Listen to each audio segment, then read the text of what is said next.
Assalamualaikum warahmatullahi wabarakatuh. Nama saya Nida Herani dari Arsitek 18 ingin mempresentasikan hasil karya saya dari interior 2. Bertemakan Glorious. Glorious memiliki makna yang sangat luas. Saya mengambil 3 makna, yaitu mulia, agung, megah. Mulia itu bisa diartikan sebagai tentang kedudukan, pangkat, martabat, ataupun tertinggi. Agung itu diartikan sebagai memuliakan atau memuji Tuhan.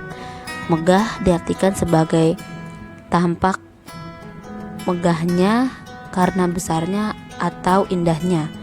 Jadi kesimpulannya adalah tempat yang megah, mewah, serta membuat menarik perhatian para pembeli melihat dan memasuki tempat tersebut. Ini hasil survei saya ke butik Calvin Klein. Saya mengambil tema dengan warna monokrom, yaitu penggunaan warna hitam putih sebagai aksen yang menonjol, dan 2, pencahayaan yang difokuskan pada objek yang ingin diperjelas. Lalu ada konsep saya itu mengambil warna hitam putih karena memberikan kesan yang classy atau yang berkelas.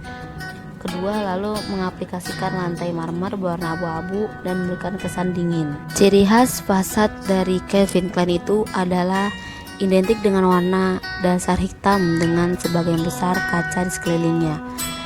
Jadi untuk dindingnya itu terlihat sekali dengan identik warna hitam.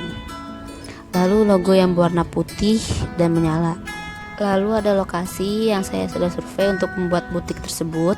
Selanjutnya setelah saya survei, saya membuat struktur organisasi di dalam ruang, yaitu ada manajer atau pengelola, pelayan, kasir, OB, customer atau pembeli. Lalu ada bubble kegiatan pengguna. Yang pertama itu ada manajer. Biasanya dia masuk dari main entrance ke ruang kerja, ke display room untuk memperhatikan tata letak display dan keamanan toko, lalu bisa ke toilet dan pulang. Yang kedua ada kasir. Biasanya dia masuk lewat set entrance, lalu ke ruang loker, ke ruang kasir untuk menjalankan proses penjualan dan pembayaran, lalu ke toilet dan pulang. Ketiga itu ada pelayan. Dia masuk dari set entrance seperti halnya kasir, ke ruang loker, display room untuk menawarkan pengunjung atau menjelaskan detail barang pada pengunjung, lalu bisa ke toilet dan pulang lagi lewat set entrance. Dan yang terakhir itu ada customer atau bisa disebut juga dengan pembeli. Dia masuk dari main entrance lalu ke display room untuk melihat baju-baju, tas atau yang lainnya, lalu ke fitting room untuk mengganti pakaian atau mencocoki pakaian, lalu bisa ke area kasir untuk membayar bajunya, lalu bisa keluar kembali dengan melalui pintu main entrance. Dan ini kebutuhan uang dari manajer, pelayan, kasir, OB, dan customer.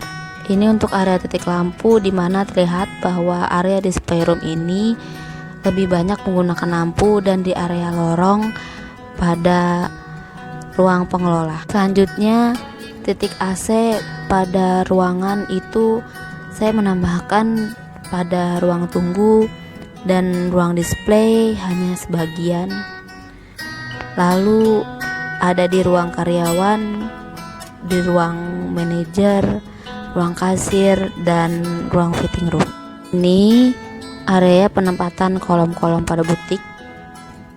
Selanjutnya terlihat jelas bahwa dana area customer dan pengelola itu sangat berbeda. Contohnya customer yang melewati main entrance, lalu bisa ke ruang tunggu, ke display room, lalu bisa ke kasir dan ke fitting room.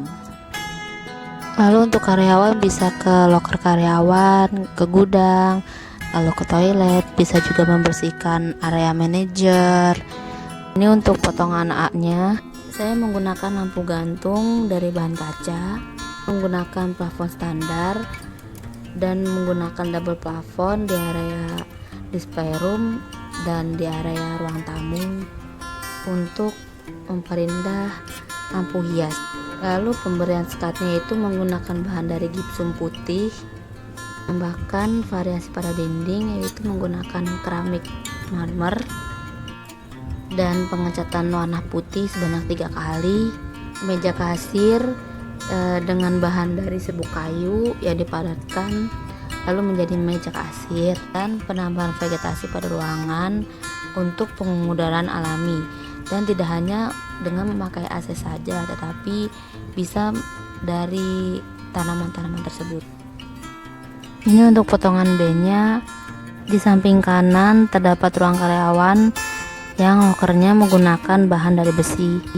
Di samping kiri terdapat gudang yang lemarinya menggunakan bahan dari fabrikasi. Dan di area lorong pengelola ditambahkan pintu dengan berbahan kaca. Dan tidak itu saja, ada juga yang menggunakan wall glass pada area display room. Untuk memperindah dan mempercantik ruangan, saya menambahkan wallpaper pada dinding. Dan untuk lantai, saya menggunakan bahan dari kayu jati yang ditambahkan dengan motif-motif. Bahan plafon di area display room dan di area ruang tamu. Di area display room terdapat ruang tamu, fitting room, dan ruang kasir. Dan di area karyawan dan pengelola itu terdapat ruang manajer, toilet, ruang karyawan, dan gudang. Sekian presentasi dari saya. Wassalamualaikum warahmatullahi wabarakatuh.